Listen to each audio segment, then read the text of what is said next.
أعوذ بالله من الشيطان الرجيم بسم الله الرحمن الرحيم الحمد لله رب العالمين الصلاة والسلام على الأنبياء والمرسلين أما بعد আমরা সূরা ইউনুস পড়ছি ৬০ নম্বর আয়াত পর্যন্ত সেদিন পড়েছিলাম। আজকে ৬১ নম্বর আয়াত থেকে পড়ব।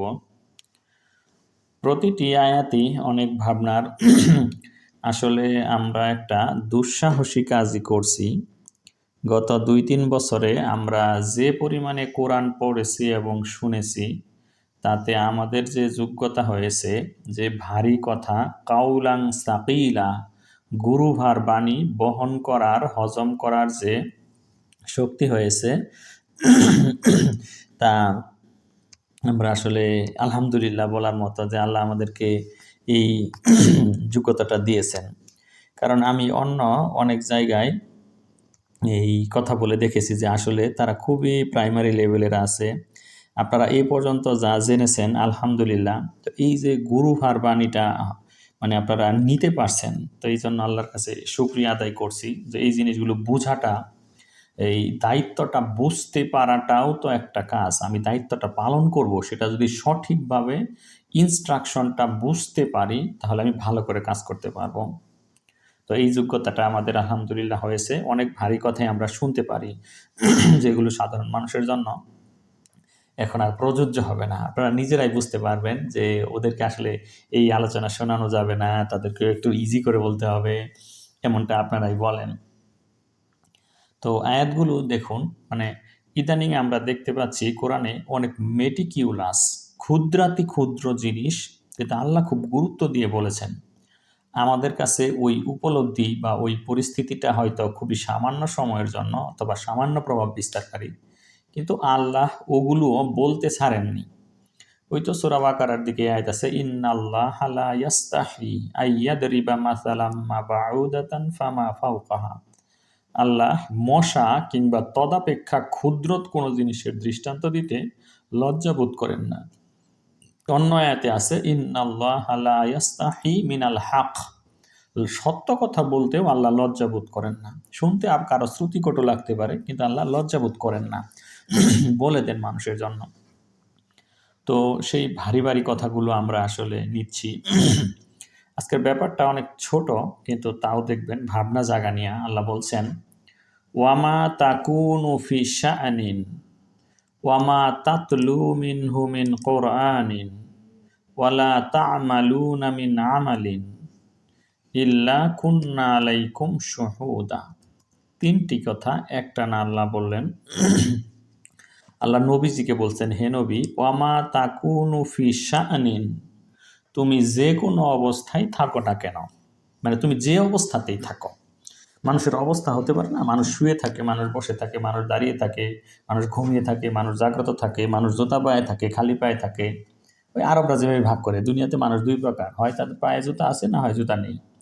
এরকম যত ভাবেই মা তাকুনু ফি শাআনিন, নবীজি যে কোনো অবস্থায় থাকেন না কেন, ওয়ামা তাতলু মিনহু মিন কুরআনিন, আর তুমি কোরআন সম্পর্কে যেখান থেকেই তিলাওয়াত করো না কেন, নবীজি যেখানেই থাকেন না কেন, তিনি ওই অবস্থাটাতে কোরআন থেকে যা কিছু তেলাওয়াত করেন না কেন, তাহলে কোরআন তেলাওয়াতের ব্যাপ্তিটা বুঝতে পারতেছেন?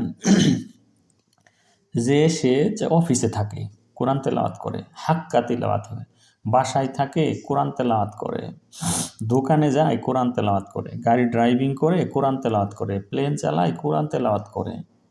মানে হচ্ছে ওই সময়ে প্রযোজ্য যে আয়াতটা সেটা বলে, যেখানে যে আয়াত, চাষ করতে যায়, ঘুমোতে যায়, যখনে।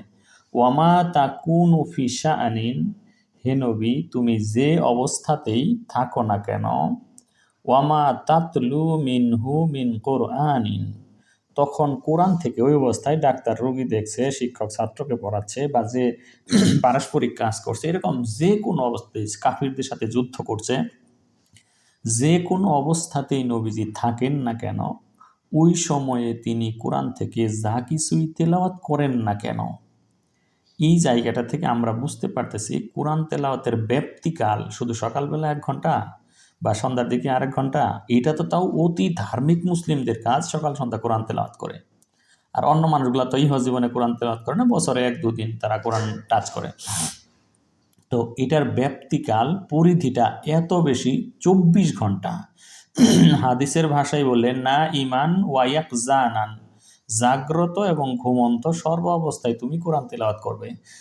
কোরআন তেলাওয়াত করতে ওই যে কোরআন সুর সুর করে পড়ে এটা না, ওই কাজের জন্য যে আয়াতটা প্রযোজ্য সেটা তেলাওয়াত করা। বলে দিল এই যে এখানে আসছেন না, টাকা পয়সা লেনদেন ঠিক মতো করেন, সুদ ঘুষের মধ্যে যাবেন না। এই যে এখানে অনুষ্ঠানে আসছেন না, এই যে এখানে সবাই পর্দা করে চলবেন, কেউ পর্দা করবেন না।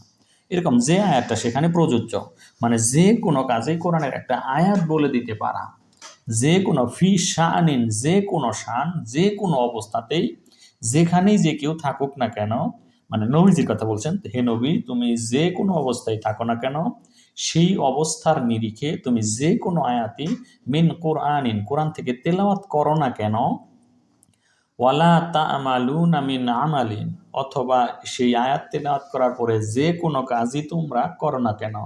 এখানে তা'মালুনটা আবার বহুবচন আছে। নবীজি একাই যে কোনো জায়গায় থাকেন না কেন, যে কোনো জায়গার প্রেক্ষিতে সময় পরিস্থিতির সাপেক্ষে যে আয়াতি তেলাওয়াত করেন না কেন, এবং তার প্রেক্ষিতে নবী এবং তার সঙ্গী অন্যান্য ঈমানদাররা যে আমলই তারা করুক না কেন, ইল্লা কুন্না আলাইকুম শুহুদা, আল্লাহ বলছেন সেইটাতে আমি কি থাকি, সাক্ষী থাকি, আমি তোমাদের পরিদর্শক, মুফাত্তিশ, আমি দেখি, ইন্সপেকশন করি সেইখানে যে তোমরা কেমন করে করে কোন পরিস্থিতিতে কোন আয়াত তেলাওয়াত করো। আর সেটার আলোকে তেলাওয়াত না হয় করলা, অনেক সময় অনেক খারাপ অনুষ্ঠানের শুরুতেও কোরআন তেলাওয়াত হয়, পরে শেষে সাংস্কৃতিক অনুষ্ঠান দিয়ে বেপরদা ব্যভিচার অনাচার হয়, কিন্তু প্রথমে হয়। তো এই তেলাওয়াতের পরে আবার সেটা অনুযায়ী কাজ করো কিনা। অনেক সরকারি অনুষ্ঠানেও কোরআন তেলাওয়াত হয়, কিন্তু যা তেলাওয়াত করা হলো তার আলোকে কাজ হয় কিনা। ওয়ালা তা'মালুনা মিন আমালিন, এমন কোনো কাজই করো না কেন, অথবা যে কোনো কাজেই তোমরা প্রবৃত্ত হও না কেন, ইল্লা কুন্না আলাইকুম শুহুদা, তখন আমি তোমাদের সাথে পরিদর্শক হিসেবেই থাকি, সব দেখেন। তাহলে আল্লাহ যদি নবীকে দেখেন, আমাদেরকে কি দেখেন না? আমরা আগে কি পরিমাণ কোরআন তেলাওয়াত করতাম, এখন কি পরিমাণ করি, কোন পরিস্থিতিতে করি, কখন করি, কিভাবে করি, আর এগুলোর আলোকে কাজ করি কিনা, এগুলো আল্লাহ সব শুহুদা, অনেক ভালো করে দেখেন। তারপরে কি, ইজ তুফি দুনা ফিহি, যখন তোমরা কাজ করতে প্রবৃত্ত হও। আর তা'মালুনা মিন আমালিন মানে কাজ করো, অথবা কাজ করার প্রস্তুতি নাও। অনেকটাই আছে না যে আমরা একটা কিছু করার একটা করিনি, কিন্তু একটা মনে মনে ভাবছি একটা ইসলামিক স্কুল করব, একটা কাজে আছে না ফান্ড করব, এই যে একটা প্রবৃত্ত হওয়ার মনে মনে যে ইচ্ছা পোষণ করতেছি, এই ব্যাপারটাও। তাহলে সবটুকু যদি আমি একসাথে বলি, আল্লাহ বলছেন হে নবী তুমি যে কোনো অবস্থায় থাকো না কেন, তুমি তো সেই সম্পর্কে মানে ওই পরিস্থিতির আলোকে কোরআন থেকে যাহাই তুমি তিলাওয়াত করো না কেন, এবং তোমরা সকলে মিলে যে কোনো কাজ করো না কেন, অথবা কোনো কাজ করতে প্রবৃত্ত শুরু এই করবে করবে বলে ভাবছ কি কেন, এরকম যে পরিস্থিতি হোক না কেন, আমি এটা বসে বসে খুব করে দেখি। কুন্না আলাইকুম শুহুদা, এই ব্যাপারে আমি পরিদর্শক, এটা দেখি। তোমরা মনে করো না যে আল্লাহ এই বিষয়গুলোকে এড়িয়ে এড়িয়ে যান, ছোট ছোট এই যে কাজ করলাম তাহা নাই দেখলো, ওই যে নিয়ত করছি করছি আজকে করব, তুফি দুনাফি প্রবৃত্ত উদ্যত, অ্যাবাউট টু ডু সামথিং, সেটাও আল্লাহ কি করেন, শুহুদা দেখেন, খুব ভালো করে দেখেন। আসলে ওয়ামা ইয়াজুবু আর রব্বিকা, তোমার প্রতিপালকের অগোচরে আসলে কিছুই নেই। ওয়ামা ইয়াজুবু, কোনো অগোচর নেই, সব কিছু গোচরীভূত, চোখের সামনে ঘটে। আর রব্বিকা, তোমার রবের সামনে থেকে, মিম মিসকালি জাররাতিন, মিসকাল একটা পরিমাণের নাম, জাররা পরিমাণ, জাররা সরিষাকে 70 ভাগ করলে যে কণা হয় সেই রকমের নাম হচ্ছে জাররা। এই জাররা পরিমাণ একদম এই অনুপরমাণু পরিমাণ কোনো কিছুও যদি হয়, সেটাও আল্লাহর কাছ থেকে গোপন নয়। ফিল আরদি, পৃথিবীতে, ওয়ালা ফিস সামাই, অথবা আকাশে, আকাশেই হোক আর পৃথিবীতেই হোক, যদি পরমাণু বা অনুপরিমাণ অথবা ওয়ালা আসগারা মিন জালিকা অথবা তার চাইতে ক্ষুদ্র হোক না কেন, মিসকালা জাররা পরিমাণ বললেন, আবার পরমাণুর চেয়ে ক্ষুদ্রও বললেন, ইলেকট্রন প্রোটন মেসন পজিট্রন যত কণা ক্ষুদ্রাতি ক্ষুদ্র পার্টিকেল আছে তার চাইতেও ছোট হোক না কেন, অথবা ওয়ালা আকবার অথবা এর সাথে বড়ই হোক না কেন, ইল্লা ফি কিতাবিম মুবিন সেটা এই স্পষ্ট কিতাবে লেখা আছে, আল্লাহর জানা আছে। ওই আয়াতে তো বললেন একটু আগে শুহুদা, তিনি দেখেন, তিনি পরিদর্শক। আর এগুলো লেখাও আছে লাউহে মাহফুজে, আল্লাহর কাছে সুরক্ষিত কিতাবে সেগুলো আছে, কোনো কিছুই বাদ যায় না। তো আমরা কোরআনের যা তেলাওয়াত করি, যেখান থেকে তেলাওয়াত করি, যে পরিস্থিতিতে তেলাওয়াত করি, তিলাওয়াতের আলোকে কাজ করি কি না? মুখ দিয়ে বললাম নামাজের ভেতরে সুদ হারাম, ঘুষ হারাম, বেপরদা হারাম বললাম, কিন্তু কাজ করলাম না, তাহলে হইল না। তাহলে আল্লাহ দেখলেন যে এরা মুনাফিকি করলো। আয়াতটা অনেক বেশি আমাদের মেটিকিউলাস হতে বলে, ক্ষুদ্রাতি ক্ষুদ্র বিষয়েও প্রবল সতর্ক হইতে বলে।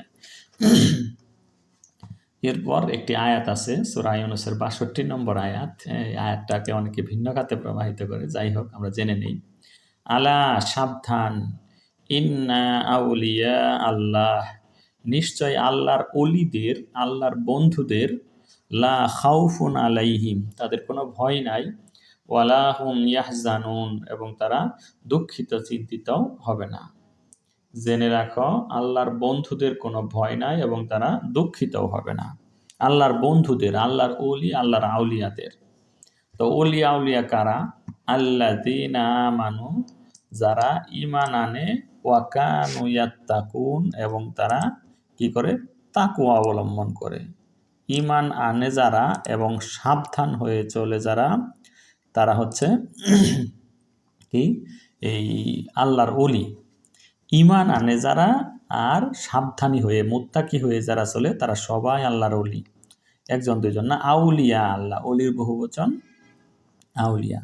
তো ঈমান এনে সাবধান হবে, এই ৬১ নম্বর আয়াতের কথাটা যদি তার মনে থাকে, যে আমি যে অবস্থাতেই থাকি না কেন, সেই পরিস্থিতির আলোকে কোরআন থেকে যাই তেলাওয়াত করি না কেন, সেগুলোর আলোকে কোনো কিছু আমল করি না কেন, অথবা কোনো কিছু পরে করব বলে নিয়ত করি না কেন, সব কাজের সময় আল্লাহ আমার সাথেই থাকেন।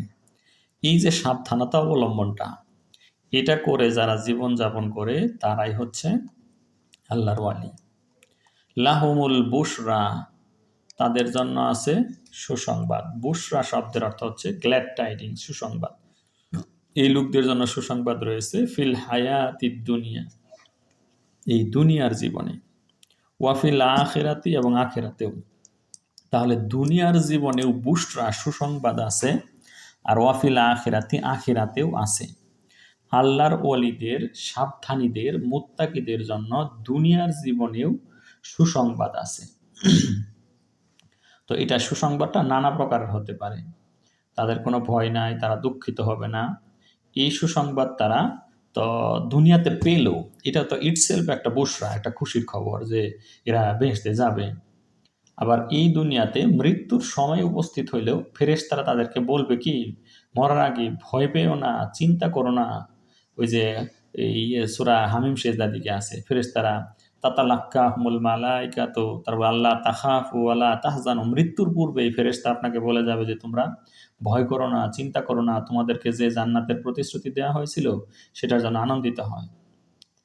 আবার আরো কিছু বুশরা আছে, সুসংবাদ আছে, যে সত্যিকারের যারা মুমিন হয় তারা অনেক ভালো ভালো স্বপ্ন দেখে, রুইয়া সালেহা, সত্য স্বপ্ন দেখে, যেটা অন্যেরা দেখতে পায় না, পরিস্থিতি সম্পর্কে বুঝতে পারে না।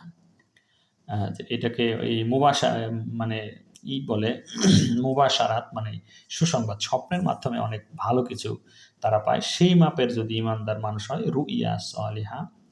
তাছাড়া আরও দুনিয়ার জীবনেও তাদের অনেক ধরনের ভালো স্বস্তির সাথে জীবনযাপনের কথা আছে। তো সত্যিকারের ইমানদার হইলে জীবনটা এমন হবে। আবার বিপরীতে অন্য কথাও আছে, যে মুসলিম নামধারী উম্মাহ, যে এই পৃথিবীতে যারা মার খাচ্ছে, বিভিন্ন প্রকারে অত্যাচার লাঞ্ছিত হচ্ছে, তাদের ব্যাপারে ৩-৪টা কথা আমরা শুনেছি। একটা ওই যে সূরা আনফালের আলোকে আপনাদেরকে কথা বলছিলাম যে কোনো এই আল্লাহ একদল লোককে শাস্তি দেন না 4টা কাজ না করে। আল্লাহ এমন নন যে নবীজি কারো মাঝে থাকবেন, তাদেরকে আল্লাহ শাস্তি দিবেন, এটা দেবেন না। অথবা নবীজি ফিজিক্যালি না থাকলেও নবীজির আদর্শ তাদের মাঝে থাকবে, ওদেরকেও আল্লাহ শাস্তি দিবেন এমন না।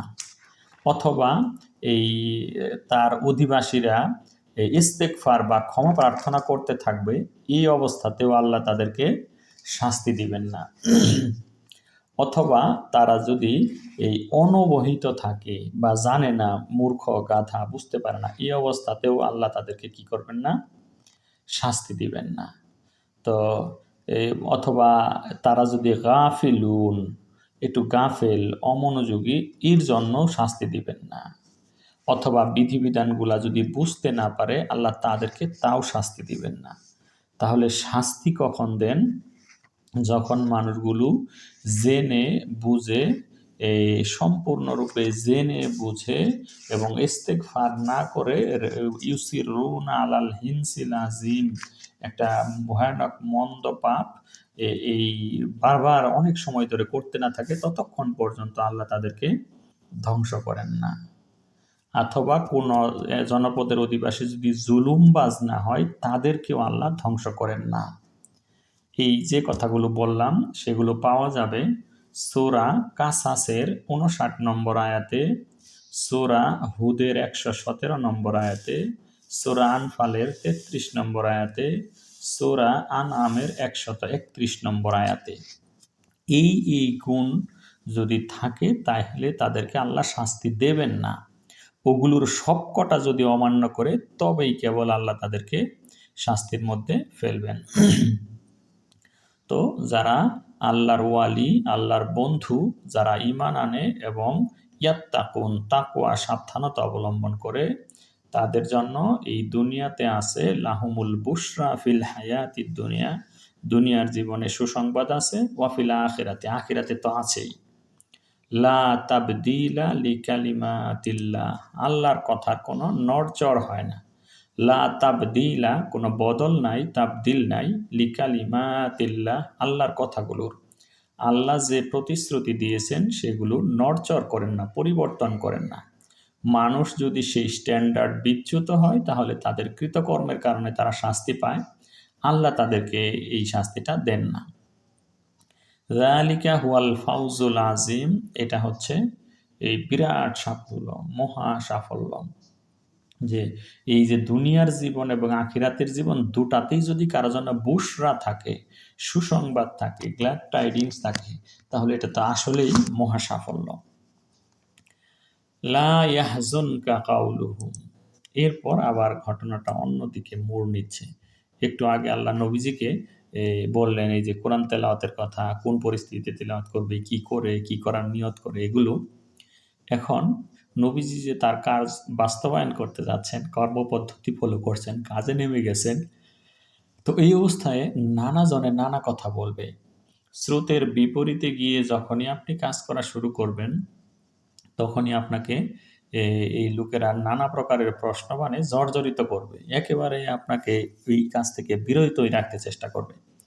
সেই মরুভূমিতে যেখানে পানির ছিটে ফোঁটাও নাই, সেই জায়গাটাতে যখন দীর্ঘমেয়াদী বড় টাইটানিক সদৃশ বা তার চাইতেও বড় একটা জাহাজ নূহ আলাইহিস সালাম বানাতেছিলেন, তার সম্প্রদায়ের প্রধানেরা বা অন্য লোকেরা উপহাস ছাড়া আর কিছু করার তাদের ছিল না। এই মরুভূমিতে নৌকা কে বানায়? এখনো যদি আপনি ঢাকায় যেখানে আছেন সেখানে যদি বিশাল বড় করে একটা, আপনার জীবনের সকল টাকা পয়সা ব্যয় করে যদি একটা বড় নৌকা বানান, এই ভেবে যে ঢাকা শহরে মহা একটা প্লাবন আসবে, তাহলে জনগণ কিরকম হাস্যকর একটা ব্যবস্থা করবে যে এটা এখন কি। হ্যাঁ, এর চাইতে বেশি হাস্যকর ছিল, ঢাকায় তো বন্যা হয় 88-98 সালে অনেক বন্যাই হয়েছিল, কিন্তু সেই মরুভূমিতে সেইখানে বন্যা কি করে আসবে? তারপরও আসলে তারা পাহাড়ে গিয়ে আশ্রয় নেবে। এমন অসংখ্য নবীর কাজ এই মানুষের কাছে হাস্যকরই ঠেকতো। যেদিন নবীজি পেটে পাথর বেঁধে ক্ষুধা তৃষ্ণার জ্বালায় টিকতে না পেরে, নবীজি এবং তার সঙ্গীরা যেদিন পেটে পাথর বেঁধে মানে পেটটা ঠান্ডা রাখার জন্য কাজ করতেছিলেন, সেই দিন নবীজি সালমান ফার্সিকে সুসংবাদ দিয়েছিলেন একটা পাথরে জোরে আঘাত করে রাতের বেলা ওই পরিখা খন্দক খনন করছেন যখন ওই বিরাট বড় পাথরের চাটান সেটাকে এই ফাটাতে গিয়ে জোরে জোরে কামারের দোকানের মতো একবার সালমান একবার নবীজি এভাবে আঘাত করতেছিলেন। অনেকগুলো আঘাতের পর যখন পাথরটা ফেটে এই রাতে এই পাথরে আর হাতুড়িতে লেগে আগুনের রশ্মির মতো কিছু বিচ্ছুরিত হইল, তখন চারদিক আলোকিত হইতো, দেখা যাইতো, তখন নবীজি বললেন, আমি রোম এবং পারস্য বিজয়ের সুসংবাদ পাচ্ছি। নবীজির মুখের কথা শুনে সবাই অবশ্যই দৈববাণী ওহী সব বিশ্বাস করে ফেলেছেন যে নবীজি তো আন্দাজে কোনো কথা বলেন না। এটা শুনে কাফের নেতৃবৃন্দরা হু হু করে হেসে উঠল যে বাহ, পেটে নাই ভাত, পেটে হচ্ছে পাথর বেঁধে কাজ করে এই বোখানাঙ্গা মানুষগুলো নাকি আবার রোম পারস্য বিজয়ের চিন্তা করতে পারে। হ্যাঁ, এখনো যদি বলেন যে দুনিয়ায় মোজাম্বিক, বাংলাদেশ এরকমের কোনো দেশ আমেরিকা, রাশিয়া, ইউরোপীয় ইউনিয়নের বিরুদ্ধে যুদ্ধে জয়লাভ করবে, ন্যাটোর বিরুদ্ধে লড়াই করে তারা জিতবে, হাস্যকরই শোনাবে। হ্যাঁ, আল্লাহর সাহায্য হলে সবকিছুই সম্ভব, কিন্তু তাতে তারা ঈমান আনতো না। এই জন্য এরকমের মানে বাক্যবাণে জর্জরিত করত। এই জন্য এই নবীজির নাম মোহাম্মদ, আবু জেহেল তাকে বলতো মুজাম্মাম, নিন্দনীয় মানুষ। সুমাইয়া, যে ঈমান গ্রহণ করে ইসলামের প্রথম শহীদ, সেই সুমাইয়াকে আবু জেহেল সদা সর্বদা উপহাস করত। সুমাইয়া নাকি সৌদি আরবের রানী হতে যাচ্ছে, মানে আরবের মানে ওই যে দাস মানুষ, সে নাকি জান্নাতে মুকুট পাবে, এমন এমন করে ব্যঙ্গ করত। নানা রকমের কথাবার্তা বলে কি করতো, মুমিনদেরকে কষ্ট দিত। আপনি যদি এই ঈমানদার হন, তাহলে আপনারও এই নবী রাসূলদের আমলের যে এই অবস্থাটা, সেটা আপনারও হবে। আপনি কি করবেন, যে এই মানুষের কাছ থেকে মন্দ কথাটা শুনতে পাবেন। ঈমান আনয়ন করলে, ঈমানের পথে দিন দিন এগিয়ে গেলে আপনি অবশ্যই মন্দ কথাগুলো শুনবেন।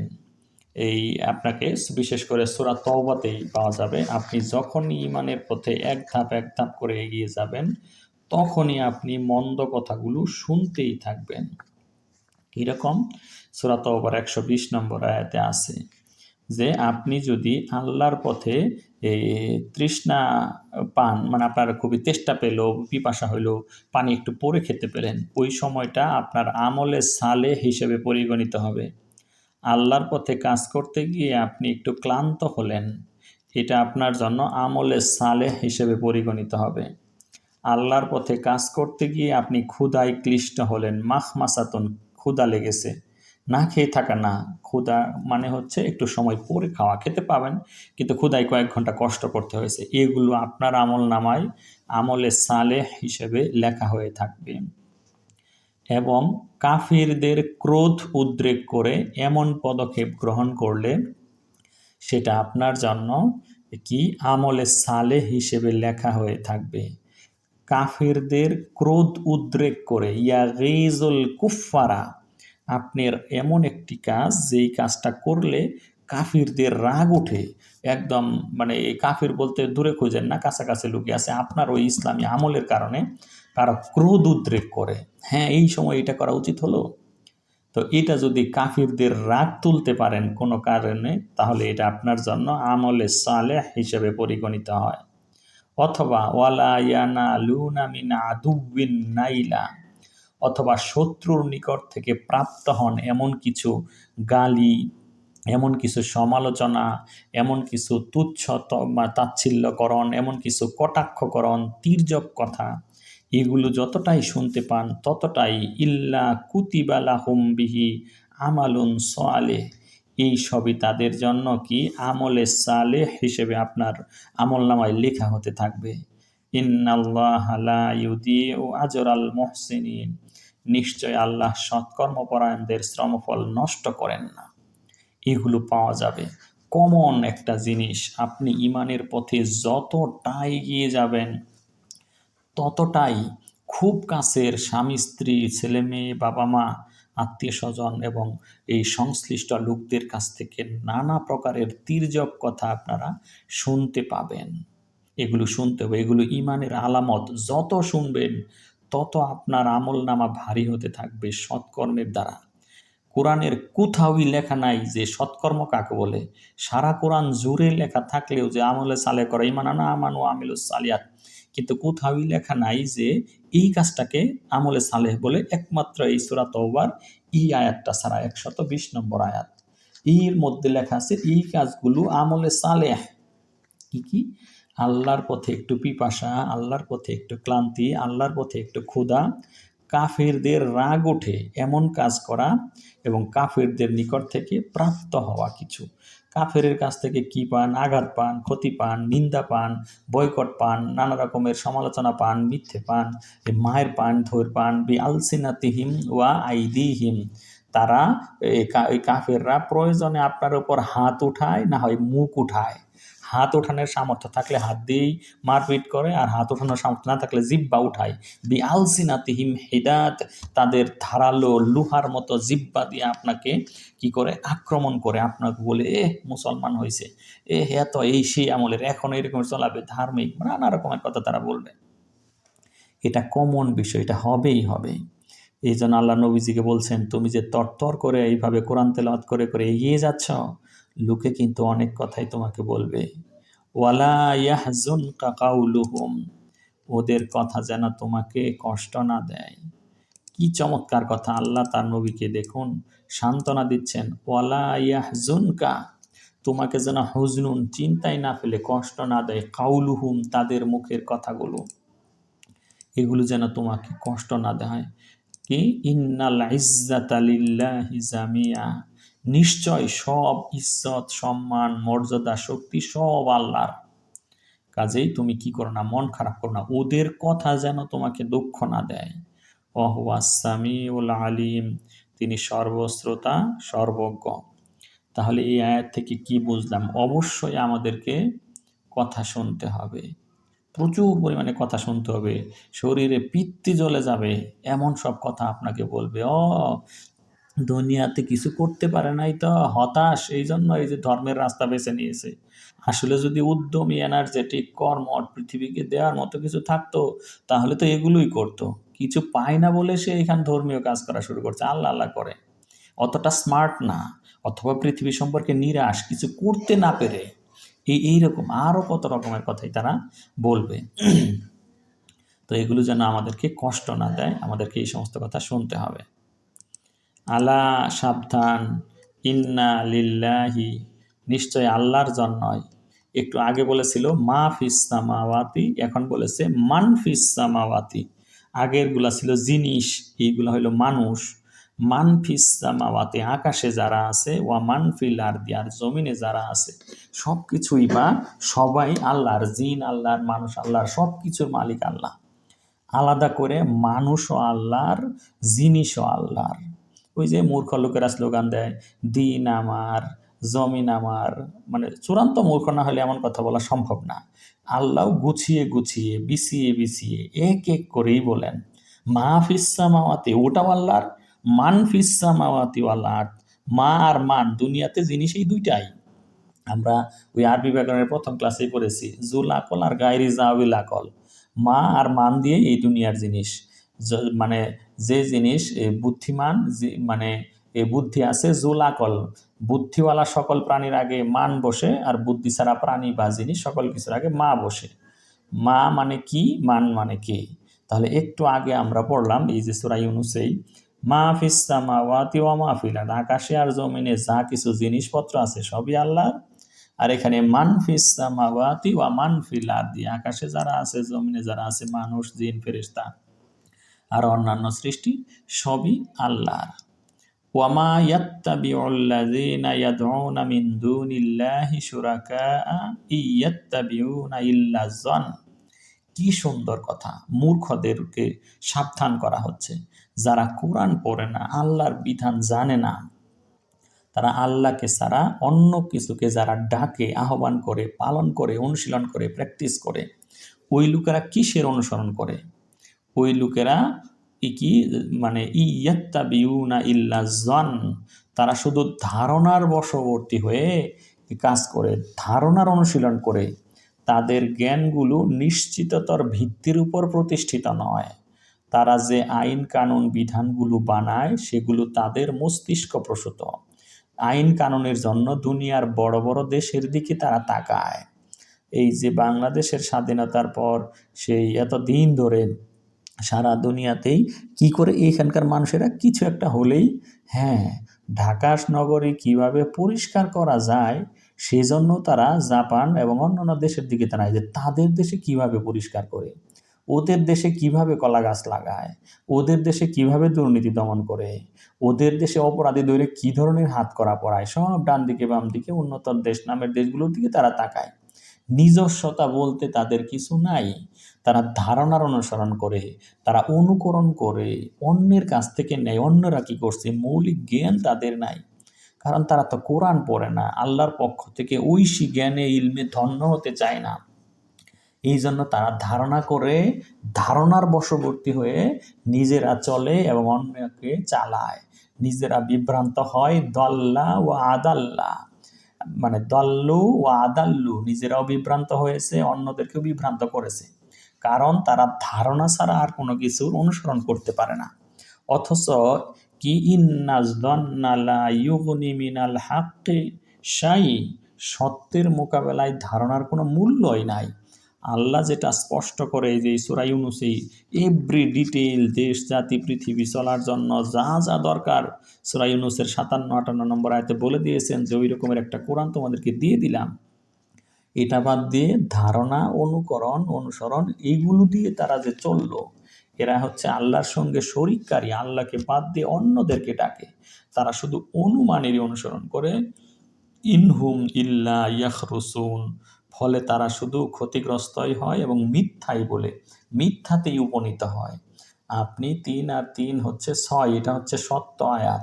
এটাকে বাদ দিয়ে ধারণা করে যদি 7, 8, 9, 10, 11, 12 কোটি কোটি ইনফিনিট সংখ্যা বলেন, সেগুলো উত্তর হবে কেন? হ্যাঁ, আমি যেখান থেকে নেওয়ার কথা আদর্শ সেটা না নিয়ে আমি ইন্ডিয়ার কাছ থেকে নিলাম, পাকিস্তানের কাছ থেকে নিলাম, আমেরিকার কাছ থেকে নিলাম, ইউরোপের কাছ থেকে নিলাম, অস্ট্রেলিয়ার কাছ থেকে নিলাম, এগুলো যতই হোক তারা শুধু অনুমান আর মিথ্যার দিকেই যাইতে পারবে। জন্নুন আর ইয়াখরুসুন, দুটা কাজই করতে পারে, যেহেতু সত্য জানে না। এই জন্য তারা সত্য বিচ্যুত হয়ে হয় ধারণার অনুসরণ করে, না হয় মিথ্যার অনুসরণ করে, না হয় অনুমান করে, নয়তো কারোটা শুনে চলে। এমন করেই তারা চলে। তাদের এই আল্লাহর কিতাব সম্পর্কে কোনো জ্ঞান নাই। এরপর আল্লাহ বলছেন হুয়াল্লাজি, তিনি সেই সত্তা যিনি জাআলা লাকুমুল লাইলা, তিনি তোমাদের জন্য রাত্রিকে বানিয়েছেন, লিতাসকুনু ফিহি, যেন তোমরা তাতে শান্তি পাও, আরাম করতে পারো। রাতের কথা আপনাদেরকে অনেক বলেছি, এখন আর আমাদের কোনো রাত নাই। শুধু এই কথাটাই আজকে বলবো, রাত আমরা দিন বানিয়ে ফেলেছি, রাতকে নষ্ট করেছি। রাতের বেলা বিজলি বাতি জ্বালিয়েছি, সারা রাস্তা জুড়ে সেগুলোকে জ্বালিয়ে রেখেছি, নানা প্রকারের জীববৈচিত্র্য ধ্বংস করেছি। অন্ধকার যেই প্রাণীদের জন্য অত্যন্ত প্রয়োজন সেগুলোকে আমরা হত্যা করেছি। পৃথিবীর মানে সম্পূর্ণরূপে এই বায়োডাইভার্সিটিটাকে নষ্ট করে ফেলেছি। এটা করতে চাইলে একটাই উপায় আছে, রাতকে আবার রাত বানাতে হবে, সম্পূর্ণ নীরব করতে হবে। রাতের বেলা কোনো শব্দ শোনা যাবে না। বাসটা সূর্যাস্তের সাথে সাথে সকল প্রকারের গাড়ি ঘোড়া, কলকারখানা, মিল, শব্দ উৎপাদনকারী সকল জিনিস বন্ধ করে দিতে হবে এবং রাতে কোনো আলো থাকবে না। হ্যাঁ, এশার নামাজ পর্যন্ত আপনি আলো জ্বালিয়ে রাখতে পারেন। আর যদি কেউ তাহাজ্জুদে উঠে তখন কিছু আলো জ্বালায়েন। এর আগ পর্যন্ত সম্পূর্ণ অন্ধকার এবং সম্পূর্ণ শব্দহীন, নিঃশব্দ। লিতাসকুনু, সাকিনা, ডিপ স্লিপ, স্লাম্বার, এই রকমের নিদ্রার জন্য, সাউন্ড স্লিপের জন্য যা কিছু প্রয়োজন, রাতটাকে সেভাবে রাত বানাতে হবে। আল্লাহ এটা বানিয়েছিলেন। It is we who successfully destroyed it, আমরা এটাকে সফলভাবে হত্যা করতে পেরেছি। ভালো চাইলে সেটাকে, রাতটাকে আবার রাতের জায়গায় ফিরিয়ে আনতে হবে। ওয়ান্নাহারা মুবসিরা, দিনটাকে করেছেন আল্লাহ কি মুবসিরা, দেখার জন্য, আয় রোজগার করার জন্য, কামাই করে খাবার জন্য দিনটাকে বানিয়েছেন। কাজে আমরা যেন রোজগারটা যেন দিনের বেলা করি, রাতে কোনো রোজগার নাই। সব ধরনের রোজগার রাতে বন্ধ, দিনে রোজগার করতে হবে। সূর্যের আলোতে মার্কেট, অফিস, আদালত, ফজর থেকে জোহরে কাজ সেরে ফেলতে হবে। ভালো চাইলে এটা করতে হবে। ইন্না ফি যালিকা লাআয়াতিল লিকাউমি ইয়াসমাউন, ইন্না ফি যালিকা, এই একটি আয়াতের মধ্যেই রাতকে রাত বানানো এবং দিনকে দিন করা, এই কাজটা করতে পারলে পৃথিবীকে আপাতত আর কিছু করতে হবে না। কাফের হইলেও সে সুখে শান্তিতে বসবাস করবে। এতে কি রয়েছে? লা আয়াতিন, নিদর্শন রয়েছে, লিকাউমি ইয়াসমাউন, যারা কথা শুনে তদ্রূপ আমল করে তাদের জন্য নিদর্শন রয়েছে। সারা জীবন যারা শুনতেই থাকবে শুধু, তাদের জন্য না, এদের জন্য নিদর্শন রয়েছে। লিকাউমি ইয়াসমাউন, এত শুনো, তাহলে কি তোমরা শুনো না নাকি? মানে এই যে এত এত কথা বলা হলো রাত সম্পর্কে অথবা দিন সম্পর্কে, রাত কাকে বলে আর দিন কাকে বলে, রাতের অ্যাক্টিভিটি কি, দিনের অ্যাক্টিভিটি কি, তো এই ব্যাপারটা আল্লাহ যে বললেন, আল্লাহ তোমাদের জন্য সৃষ্টি করেছেন তোমার রাত্রি, যাতে তোমরা বিশ্রাম করতে পারো, শান্তি পাও, আর দিন বানিয়েছেন যেন তোমরা দেখতে পারো, কামাই রোজগার করতে পারো। যে সম্প্রদায় কথা শুনে, হেদায়েতের কথা শুনে তদ্রূপ আমল করে, তাদের জন্য এতে রয়েছে কি? নিদর্শন রয়েছে। তো এরপরেও কিছু লোকে, ইয়াহুদি হোক, খ্রিস্টান হোক বা মোহামেডান হোক, তারা বলে যে ক্বালু ইত্তাখাযাল্লাহু ওয়ালাদা, আল্লাহ নাকি সন্তান গ্রহণ করেছেন। এটা একটা অন্য কথা, ভিন্ন প্রসঙ্গে চলে গেল। তো সুবহানাহু, আল্লাহ এসব কিছু থেকে পবিত্র। হুয়াল গানিয়্যু, তিনি গণী বা ধনী, তিনি এগুলোর ধার ধারেন না, তার ছেলে পুত্র কন্যার প্রয়োজন হয় না। লাহু, তার রয়েছে মা ফিস সামাওয়াতি ওয়া মা ফিল আরদ, দেখেন আবার যা মা বলল, আকাশে যা আছে জমিনে যা আছে সব কিছুই আল্লাহরই। ইন ইনদাকুম মিন সুলতানিম বিহাজা, তোমাদের কাছে কি অন্য কোনো সনদ আছে? এই বিষয়ে তোমাদের কাছে কোনো সনদ প্রমাণ নাই, সব আল্লাহর কাছে আছে। নাকি এই যে মানে তোমরা দিনকে রাত বানাও, রাতকে দিন বানাও, কি আর করা যাব, আমি এই যে নাইট গার্ডের চাকরি করি, আমি এটা করি, রাতের বেলা চলতে হয়, নানা রকমারই আছে, কিন্তু কোনো প্রমাণ নাই, দলিলের ভিত্তিতে আমরা সেই কাজগুলো করি না। এখন করা যাবে, পৃথিবীর অবস্থা ভালো না, এখন আর কি করব? ইন ইনদাকুম মিন সুলতানিম বিহাজা, এই ব্যাপারে আমাদের কাছে কোনো দলিল প্রমাণ নাই। আল্লাহ বলতেছে, নাকি তোমরা বলতেছ, আতাকুলুনা, তোমরা কি বলতেছ, আলাল্লাহি, আল্লাহর উপর, মা লা তা'লামুন, যেটা তোমরা জানো না, এমন কিছু কি আল্লাহর নামে চালিয়ে দিলা তোমরা? কি করা যাবে, কি করা যাবে, মানে উপায় তো আছেই, তো তুমি করবে কিনা সেটা হচ্ছে তোমার কথা। আমরা যা আল্লাহর বিধান অমান্য করে যা যা করছি, সে ব্যাপারে আমাদের কাছে কোনো দলিল প্রমাণ বিধান নাই। কুল, যদি মানে তারা এরকমই করে, আল্লাহ নবীকে বলছেন তুমি বলে দাও, ইন্নাল্লাযীনা, নিশ্চয় যারা, ইয়াফতারুনা আলাল্লাহিল কাযিবা, আল্লাহর উপর মিথ্যারোপ করে যারা, তারা লা ইউফলিহুন, তারা সফল হয় না। এই আয়াতটা অনেক ইম্পর্টেন্ট। আল্লাহর প্রতি মিথ্যা উদ্ভাবনকারীরা সফল হয় না। আল্লাহ যে নিয়ম দিয়েছেন সেই নিয়ম অমান্য করে রাতের বেলা মিল কারখানা, ইন্ডাস্ট্রি, শব্দ, সব কিছু, আলো, সব কিছু রেখে আপনি কোনোদিন সফল হতে পারবেন না। হ্যাঁ চলবে, কিন্তু সফল কাম হওয়া যাবে না। কি চমৎকার কথা! আল্লাহর বিধান অমান্য করে আপনি সাকসেসফুল হইতে পারবেন না, এই দুনিয়াতেও না, ওই দুনিয়াতেও না, কখনোই হওয়া যাবে না। তো আল্লাহর বিধান মান্য করলে সেখানে সফলতাটা আসবে। আর দুনিয়াতে যে কয়দিন যেটুকু সফলতা পাও না কেন, মাতা উনফিদ দুনিয়া, দুনিয়াতে কয়দিন টিকে থাকতে পারবা। সুম্মা ইলাইনা মারজিউহুম, অতঃপর তোমাদের সবাইকে কি করতে হবে? আমার দিকেই ফিরে আসতে হবে। সুম্মা নুযিকুহুমুল আযাবাশ শাদীদ, অতঃপর আমি তাদেরকে কি করব? আযাবাশ শাদীদ, বা কঠিনতম শাস্তিটা তাদেরকে দিব। বিমা কানু ইয়াকফুরুন, তারা যে এই কুফরিটা করলো, এই কুফরির স্বাদ আমি তাদেরকে আস্বাদন করাবো। পৃথিবীতে সামান্য সময়ের জন্য ভোগ, আল্লাহর নিয়ম অমান্য করে থাকলে বলবেন এখন এই তো অনেক উন্নত, ইউরোপ, আমেরিকা, কানাডা, অনেক দেশই তো আছে, আল্লাহর বিধান অমান্য করে তো ভালোই মোটামুটি চলছে। নিউ ইয়র্ক শহরে তো কখনো রাতই হয় না, তাও তো ভালোই আছে। কি করে আছে তার পেছনের কথাটা না হয় নাই বললাম, কিন্তু এটা বলি যে এইগুলো যদি হয়েও থাকে, তাহলে এগুলো মাতাউল হায়াতিদ দুনিয়া, পৃথিবীতে সামান্য সময়ের কিছু ভোগ সম্ভার, পরে আল্লাহর কাছেই ফেরত যেতে হবে। আর এই কুফরির কারণে, দুনিয়াটাকে এভাবে নষ্ট করার কারণে তাদেরকে কঠোর শাস্তি আল্লাহ দিবেন। তো এই ৭০ নম্বর আয়াত পর্যন্ত আমরা পড়বো, কারণ ৭১ নম্বর আয়াত থেকে মানে একটা ভয়ানক ঘটনা শুরু। সেই ৭১, বাংলাদেশে ৭১-এর মতো হযরত নূহের ঘটনা শুরু হবে। সেটা আর আজকে বলবো না। তো আজকে যা যা বললাম তার প্রধান প্রধান অংশগুলো যদি আমরা মনে করি, তাহলে প্রথম আয়াতে পড়লাম যে এই নবীজি যে কোনো অবস্থাতেই থাকেন না কেন, সেটা আমাদের জন্য প্রযোজ্য, আমরা যে কোনো অবস্থাতেই থাকি না কেন, ওই অবস্থার সাপেক্ষে আমরা কোরআন থেকে যা কিছুই তেলাওয়াত করি না কেন, এর আলোকে আমরা যা কিছুই আমল করি না কেন, অথবা নতুন কোনো আমল করার সিদ্ধান্ত গ্রহণ করি না কেন, তা সবই আল্লাহ দেখেন। কারণ আল্লাহর কাছে কোনো কিছুই গোপন নেই, অগোচর নেই, তিনি সব দেখেন, ক্ষুদ্রাতি ক্ষুদ্র সব জিনিস তিনি দেখেন, সব কিছু লেখা আছে। এক। দুই হচ্ছে আল্লাহর বন্ধুদের কোনো ভয় নাই, তারা দুঃখিত হবে না। আল্লাহর বন্ধু কারা? যারা ঈমান আনে, তাকওয়া অবলম্বন করে, তাদের জন্য দুনিয়ার জীবনটাও ভালো, আখিরাতের জীবনটাও ভালো। মাঝখানে আরও একটা কথা বলেছি, তাহলে মুসলিম নামধারী উম্মার যে দুর্দশা, সেগুলোর কারণ কি? কয়েকটা আয়াতের নাম্বার বলেছি, ওগুলো দেখলে বোঝা যাবে যে এই শাস্তিটা যথার্থ কেন। তারপর আরও একটা 3 নাম্বার কথা শুনেছি যে আমরা যতই ঈমানের পথে এগিয়ে যাব, ততই আমাদের কি হবে?